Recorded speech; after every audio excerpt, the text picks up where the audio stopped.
কেমন আছেন সবাই? ফ্রাইডে মিস্ট্রিতে সকলকে স্বাগতম। আজ আপনাদের জন্য বিভূতিভূষণ বন্দ্যোপাধ্যায় রচিত ক্লাইম্যাক্স। তো আর দেরি না করে গল্পটি শুরু করা যাক। আমার নিজের একটা অভিজ্ঞতা থেকে গল্পটা ফেলেছি। উদ্দেশ্য গল্পের ক্লাইম্যাক্স জিনিসটা কি তাই বোঝানো।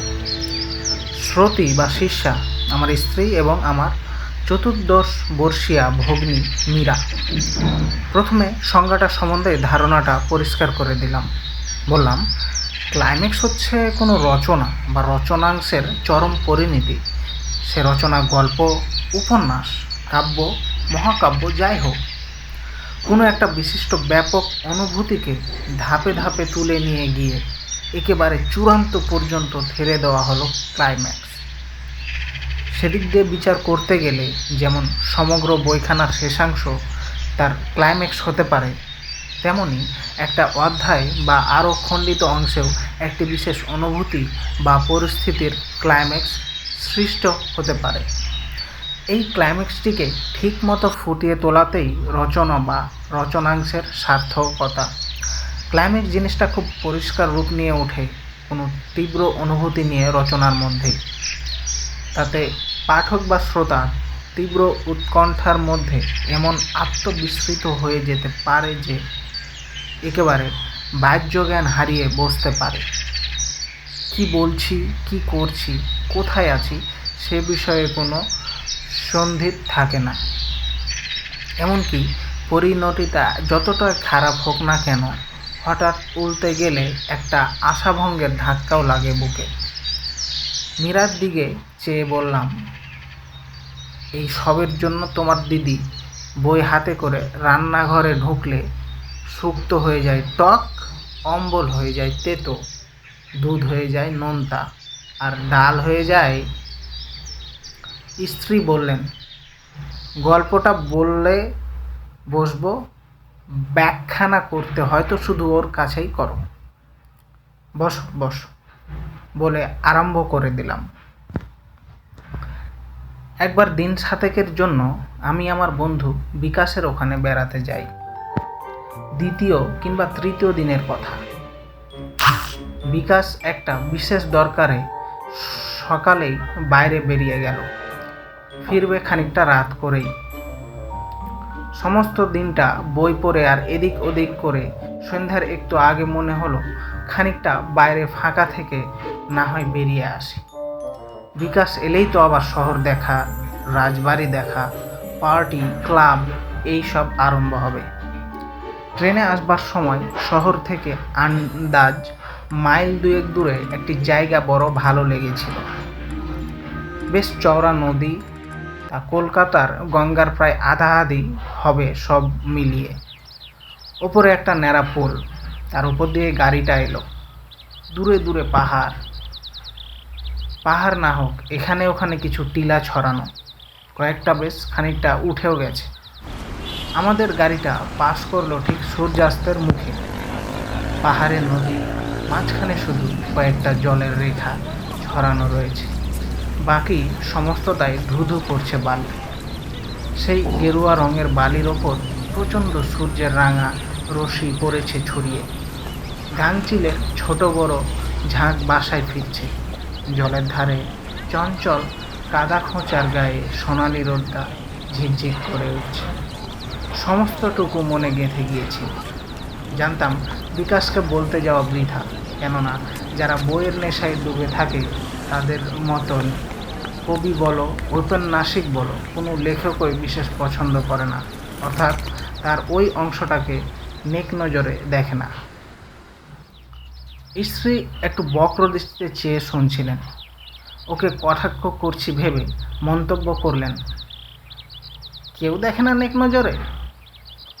বললাম, আমি অবশ্য ঠিক সেই জিনিসটি দেখতে পাবো না, কেননা বাড়ি থেকে বেরোলেই সূর্যাস্ত হয়ে যাচ্ছে। পৌঁছবো ক্রোশখানিক পথ হেঁটে, পথে শুল্কপক্ষের মাঝামাঝি যাচ্ছে। একটা অন্য রূপে দেখতে পাবো, সে বোধ হয় আরও ভালো হবে। রেলের লাইন ধরে একটু পা চালিয়ে গেলাম। যখন পৌঁছালাম তখন সূর্য একেবারে ডুবে গেছে। শুধু আকাশে এদিক ওদিক ছড়ানো যে মেঘের টুকরোগুলো রয়েছে তাতে একটু রঙের পোঁচ লেগে রয়েছে, কোনটাতে হালকা, কোনোটাতে একটু গাঢ়। আকাশের মাঝখানে চাঁদটা স্পষ্ট হয়ে আসছে। আমি পুলটা পেরিয়ে একেবারে ওপারে চলে গিয়ে লাইন থেকে নেমে পাশেই একটি ছোট্ট টিলার ওপর গিয়ে বসলাম পশ্চিমমুখ হয়ে। সামনে হাত পাঁচেক পরেই নদীর তীরটা নেমে গেছে। দেখলাম আগে বেরোবার কথা যে মনে পড়েনি, খুবই ভালো হয়েছে। এমন একটি পরিপূর্ণ স্তব্ধতার মধ্যে আমি বহুদিন পরই নিজেকে পেয়েছি। এর আগে কখনো পেয়েছি বলে মনে পড়ছে না। চঞ্চল জীবনের সব শব্দই থেমে গেছে, শুধু ক্ষীণ একটা পাখির ডাক, খুব সম্ভবত চোখাচোখি। ওরা শুনেছি আলাদা আলাদা থেকে এরকম করে ডাকতে থাকে পরস্পরকে। বোধহয় ভাবে এতে দাম্পত্য কলহের সম্ভাবনাটা একেবারে দূর না হোক, কমে আসে। একেবারে জীবন্ত কোনো শব্দই নেই, শুধু একটা টানা হাওয়া, যেটাকে আমার কেমন করে যেন মনে হচ্ছিল এই যে মুমূর্ষ দিনটি পৃথিবীর কাছ থেকে শেষ বিদায় নিচ্ছে, তারই যেন দীর্ঘশ্বাস। এরকম অবস্থায় মনটা আপনি কি করে এক হয়ে যায় এরকম পরিস্থিতির সঙ্গে। আমার বয়সও তো প্রায় 40-এর কাছাকাছি। আমার জীবনেও সন্ধ্যা হয়ে আসছে, এবার বিদায়ের পালা, এই মনে করে চোখের পাতা ভিজে ভিজে হয়ে আসছে। একটা দীর্ঘ নিঃশ্বাসও ঠেলে আসছে বুকে। এমন সময় মীরা জিজ্ঞেস কর, বাজে কথাই চলবে? তাহলে উঠি, আমার কাজ আছে ঢের। সাহিত্যিক নয়, এবার অন্যরকম ভাব, বেশ কিছু গুরুতরই মনে হলো। আমি স্বভাব দোষে পড়ে গিয়েছিলাম একটু ঘুরে, তাড়াতাড়ি সামলে আবার শুরু করে দিলাম। দীর্ঘশ্বাসটা চেপে আসছে বুকে। এমন সময় যেন হুঁশ ফিরে এলো। নিজেই মনেই বললাম, বারে এরকম যদি বাজে কাব্যিতে পেয়ে বসে এখানে, তাহলে তো সমস্ত রাত বসেই থাকতে হবে। তখন বেশ কিছুক্ষণ কেটেও গেছে সেখানে। ফিরতে ফিরতে অনেক পথও, তার ওপর নতুন জায়গা। ভাবলাম এবার উঠে পড়া যাক,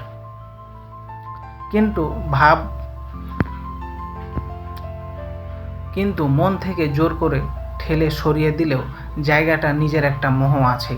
মনে হলো আর একটু বসে যায়, এ সুযোগ তো জীবনে বেশি আসে না।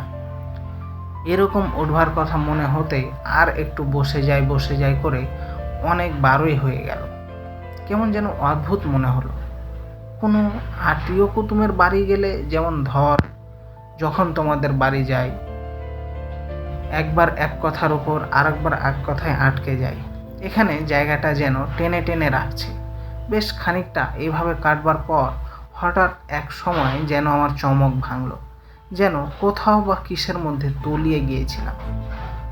হয়তোবা নিজের চেষ্টা সত্ত্বেও এই আবার ভেসেও যে উঠলাম, তাও একটা নতুন পরিস্থিতির মধ্যে। সমস্ত জায়গাটা একেবারে নিস্তব্ধ। সেই যে হাওয়ার সনসনটুকু ছিল, তাও আর নেই। তোমরা আবার চটে যাবে, নইলে বলা যেত হঠাৎ যেন শ্বাসরুদ্ধ হয়ে সেই দিনটার মৃত্যু ঘটেছে কখন। আমার নিজের অনুভূতিটাও গেছে বদলে একেবারে। সেই মুগ্ধ আনন্দের ভাবটা গিয়ে গভীর রাতে এরকম খোলা নির্জন জায়গায় নিতল নিস্তব্ধতা আমার সম্পূর্ণ অন্যভাবে অনুভূত করে ফেলেছে। আস্তে আস্তে গাটা ছমছম করে আসছে। একটা অহেতুক ছেলে মানুষই ভয় বুকটাকে চেপে যেন সত্যি শ্বাসরুদ্ধ করে করে আনতে লাগলো। সনসনানিটুকু গেলেও হাওয়া একটু রয়েছে। এত খোলা জায়গায় সম্পূর্ণ বন্ধ হয় না। আমার মন শুধু বলতে লাগলো, একটু শব্দ দাও, পৃথিবীর এতটুকু শব্দও শোনাও আমায় কেউ। ঠিক এই সময় হঠাৎ একটা শব্দ উঠল আকাশ বাতাস চকিত করে। শব্দের সেরা শব্দই রাম নাম। কিন্তু বুকটা হঠাৎ ছ্যাঁত করে উঠল। পেছন ফিরে দেখি লাইনের পাশ দিয়ে প্রায় 100 গজ দূরে কতকগুলো লোকের একটা ছোট দল চালি করে একটা শব নিয়ে আসছে। জানো বোধ হয় এরকম উপলক্ষে হিন্দুস্থানীরা রাম রাম সত্য হ্যায় বলতে বলতে পথ চলতে থাকে। ওরা ওইখানে লাইনের বাদ থেকে নেমে গেল। আমি তাহলে একটা শ্মশানের কাছে বসে আছি। সেই ভয়টা যেমন বেড়ে গেল, তেমনি সঙ্গে সঙ্গে সাহসটাও খানিকটা এলো। হোক শ্মশান, কিন্তু কাছাকাছি অনেকগুলো লোকের সঙ্গ তো পাওয়া গেল। একটু বসেও রইলাম, তারপর ফিরব। দাঁড়িয়ে উঠেছি। ওদের মধ্যে একটা যেন কি নিয়ে চঞ্চল আলোচনা উঠল। শ্মশানটা খানিকটা দূরেই, কিন্তু ওই রকম ফাঁকা জায়গায় আওয়াজটা স্পষ্ট হয়েই ভেসে আছে। একটু কান পেতে থাকতেই বুঝতে পারলাম শবদেহটা তীরের কোল থেকে খানিকটা সরিয়ে নিয়ে এসে দাহ করবার কথা হচ্ছে। কারণটাও টের পেলাম, নদীতে জল নেমেছে। পাহাড়ি নদীতে এই রকমই হয়। এদিকে কিছুই নেই, দূরে পাহাড় অঞ্চলে বৃষ্টি নেমে হঠাৎ প্রবল তোড়ে দুকুল চেপে জল নেমে আসে। তার সঙ্গে ছোট বড় গাছপালা, জন্তু জানোয়ার, অসাবধান থাকলে মানুষও। কোটালের বানের চেয়েও নাকি ভয়ানক। কখনো দেখিনি, ঠিক করলাম দেখে যেতে হবে। শোঁ একটা শব্দ উঠেছে দূরে। একটু দমনা হয়ে গেছি। এপারে বসেই দেখে নেব, না ওপারে গিয়ে নিশ্চিন্ত হয়ে দেখব। ঠিক করলাম পেরিয়েই যাই। নিচে স্রোত থাকলে একটু নার্ভাস করে দিতে পারে। পা বাড়ালাম, কিন্তু এই সময় সেই শব্দই হঠাৎ বেড়ে গেল। আবার বসে পড়লাম আমি। ভাবলাম তোরটা ঠিক এসে মরার মুখে পুল পেরোনো আরও খারাপ হবে। এখানে মস্ত বড় একটা ভুল হয়ে গেল। ঠিক জেনে শুনে ভুল তা নয়, হিসেব বা আন্দাজ করতে ভুল। জলের তোরটা সেই অনেক দূরের বাঁকটা ঘুরতে ঘুরতে শব্দটা হঠাৎ বেড়ে উঠেছিল। এসে পৌঁছতে যে সময়টা নিল দেখলাম তাতে আমি স্বচ্ছন্দে পুলটা পার হয়ে যেতে পারতাম। এ যা প্রলয় কাণ্ড দেখছি। হাজার উঁচুতেই হোক না কেন পুলটা সম্পূর্ণ নিরাপদ। কিন্তু ওই 10টা কামানের গর্জন কানে নিয়ে আর ওই তোরের উপর দৃষ্টি রাখতেই তো হবে। এখন পেরোই কি করে? অনেক ওপরে আমি দেখছি, এপার ওপার দিয়ে বোধহয় 5-6 ফুট উঁচু একটা ফনা তুলে নেমে এলো স্রোত। কি গর্জন! ছোট বড় গাছপালা বুকে চেপে কি আফসানি, কি সে ওলট পালট খাওয়া। দেখতে দেখতে পুলের থামগুলো ধাক্কা খেয়ে যেন আরও ক্ষেপে উঠল, হুঙ্কার দিতে দিতে বেরিয়ে গেল। তারপর দেখতে দেখতেই নদীর জল 1 ফুট 2 ফুট করে বাড়তে তীরের কাছাকাছি পর্যন্ত উঠে এলো। দেখা হলো একটা জিনিস জীবনে, পঞ্চানন রুদ্রের ভ্রুকুটি কুটিল আনন্দটা। কিছুক্ষণ পর্যন্ত যেন কোনো চিন্তা করবার ক্ষমতায় হারিয়ে চুপ করে বসে থাকতে হলো। সেই তখনকার মতোই গেছি তলিয়ে। তখন ছিলাম সৌন্দর্যের মধ্যে, এখন যেন প্রলয়ের বিভীষিকায়। তখনকার মতোই এক সময় ভেসে উঠলাম সেই অতল থেকে। চিন্তা হলো পেরুই কি করি। গোড়াটাই যেমনটা ছিল, শুকনো নদীর ওপর হঠাৎ যেন সমুদ্রের ঢেউ ভেঙে পড়া। এখন ঠিক ততটা না হলেও খুবই ভীষণ তো। নেড়া পুলের 1 ফুট অন্তর অন্তর পাতা কাঠের স্লিপারের ওপর পা দিয়ে পেরোনো, একটু যদি মাথা ঘুরে টলে গেল তো আর দেখতেই নয়। শুনেছি এসব স্রোত যেমন হঠাৎ আসে তেমনি হঠাৎ চলে যায়, কিন্তু সে হঠাৎের কোনো আন্দাজ নেই। জলের পরিমাণ যেমন দেখছি, পাহাড়ে বৃষ্টি থেমে গিয়ে থাকলেও এই জল বেরিয়ে যেতে অন্তত রাত কেটে যাবে। বৃষ্টি হতে থাকলে তো কথাই নেই। কি করব ভাবতে ভাবতে রাত অনেকটা এগিয়ে গেল। ঘড়িটা নিয়ে যায়নি, কিন্তু আকাশে চাঁদ যেমন ঢলে পড়েছে নিচে, প্রায় বোধহয় 10টা হয়ে এলো। ভাবতে ভাবতে হঠাৎ একটা কথা মনে হলো, একজন সঙ্গী পাওয়া গেলে বোধহয় সুবিধে হতো। যদি নেমে গিয়ে ওদের বলি একজন কাউকে দেয়, শুধু পুলটা পেরিয়ে দিয়ে আসতে।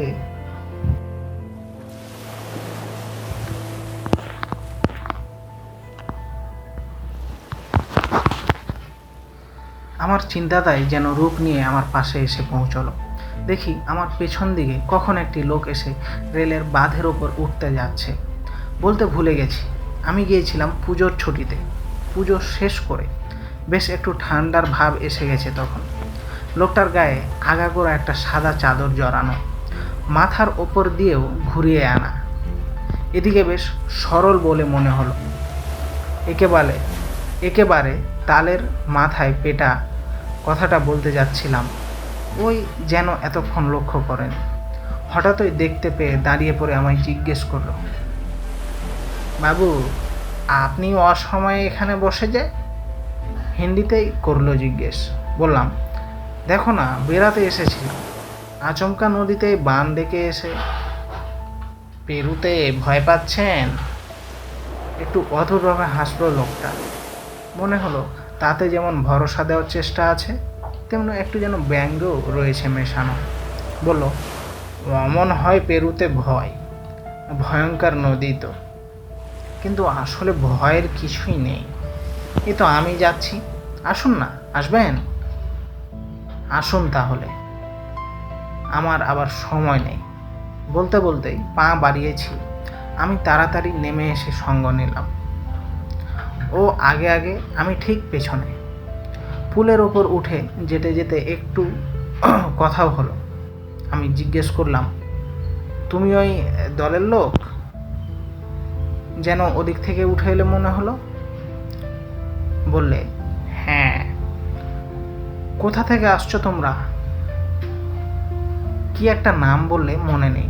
একটা জিনিস লক্ষ্য করছি, লোকটার বেশ সহজ সিধা চাল দেখেই হোক বা যে জন্যই হোক, আমিও বেশ স্বচ্ছন্দেই স্লিপারের ওপর পা ফেলে ফেলে এগিয়ে চলেছি। ভয়ের ভাবটা একেবারেই নেই।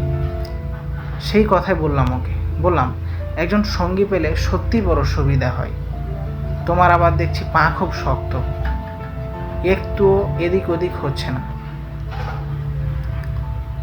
আমার যে অভ্যাস হয়ে গেছে।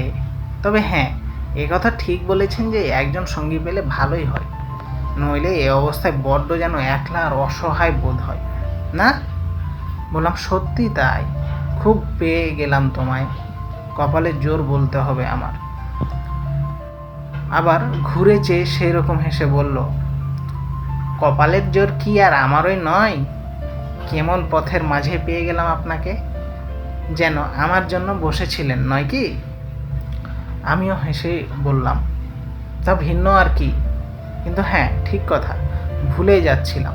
তা তুমি সবাইকে ছেড়ে হঠাৎ এমন করে একলা যে নদী পেরুতে যাচ্ছই বা কোথায়? এবার আর কথাই নয়, এ প্রশ্নের উত্তরটা একেবারে অন্যভাবে পাওয়া গেল। দেখি কেউ নেই আমার সামনে। ঠিক পরের মুহূর্তটা আমার কি হয়েছিল মনে নেই। খোলা ঠান্ডা হাওয়া থাকার জন্য বা যে কারণেই হোক, সন্দীপ ফিরে পেয়ে নিশ্চয় দেরি হয়নি। দেখি পুলের মাঝখানে একটি স্লিপার প্রাণপণে আঁকড়ে ধরে পড়ে আছে। ব্যাপারটা খুব উগ্র গোছের হওয়ার জন্যই বোধহয় জ্ঞানটা বেশ তাড়াতাড়ি আর স্পষ্ট হয়ে ফিরে এলো। লোকটার আর লোক বলি বা কী করে, প্রত্যেকটি কথা তার আসল অর্থে ফুটে ফুটে উঠল আমার কাছে। বুঝতে বাকি রইল না কি দকুলহারা নদী পার হয়ে ওর কাছে এ নদী গোষ্পদ মাত্র এখন। সত্যি কত যে অসহায়, কি যে একা। এই একা কথাটা হঠাৎ আমার কাছে যেন অতিরিক্ত বিভীষিকাময় হয়ে ওঠে, ভয়ের তোরের ওপর আর একটা তোর এনে ফেললে। একা? তাই কি অনন্ত পথের যাত্রী এই বিদেহী আত্মা আমায় তার সঙ্গী করে নিতে এসেছিল? নিজের প্রশ্নটাতেই ভয়ে মাথার চুলগুলো খাড়া হয়ে উঠছে। সঙ্গে সঙ্গে একটা উৎকট হুঙ্কার শুনে সামনে চাইতে দেখি জ্বলন্ত দৃষ্টি নিয়ে সাক্ষাৎ মৃত্যু ছুটে এসেছে আমার সামনে। এক মুহূর্তের বিভ্রম, তারপরে এই ব্যাপারটা বুঝলাম। সামনের উঁচু টিলাটা ঘুরে একটা ট্রেন মত্ত গতিতে আসছে ছুটে। তার ইঞ্জিনের সার্চ লাইট এসে পড়েছে আমার উপর। দেখেছে ড্রাইভার, প্রাণপণে হুইসেল দিতে দিতে সতর্ক করতে করতে ছুটে আসছে, কিন্তু ফল কি আর সতর্কতার? মৃত্যু আমার দুদিকেই, সামনে ওই, নিচে এই বিক্ষুব্ধ প্রলয় পায়ধি। তবুও ঝাঁপিয়ে পড়ে লকে এ অবস্থায়, কিন্তু শরীরের সমস্ত স্নায়ু আমার তখন একেবারে শিথিল হয়ে আছে। ওদিকে আর এইটুকু মনে আছে যে দুটো হাতে চোখ দুটো চেপে ধরে মাথাটা নিয়েছি নুয়ে। তারপরেই মনে পড়ছে একটা বিকট অন্ধকার মূর্তি ঠিক হাত দুয়েক তফাতে দাঁড়িয়ে বজ্র কঠোর হুঙ্কার ছাড়ছে। ইঞ্জিনটা আর কি, ড্রাইভার ব্রেক! যা বেঁচে গেলাম। মুখ থেকে কথাটা যেন হঠাৎ ঠিকরে বেরিয়ে পড়ল মীরার। তীব্র উৎকণ্ঠায় হাত দুটো মুঠো করে বুকের উপর চেপে ধরেছিল। আলগা হয়ে গেল। স্ত্রীও ঠিক ওই ধরনের কিছু বলে ফেলতে যাচ্ছিলেন, সামলে নিয়ে ওর পিঠে একটা মৃদু চর বসিয়ে দিয়ে বলল, দুধ অমন করে বলে, হুঁশ হারাস যে গল্প শোনে। উফ, ভাগ্যিস, বলে আরো খানিকটা সামনে নিলেন।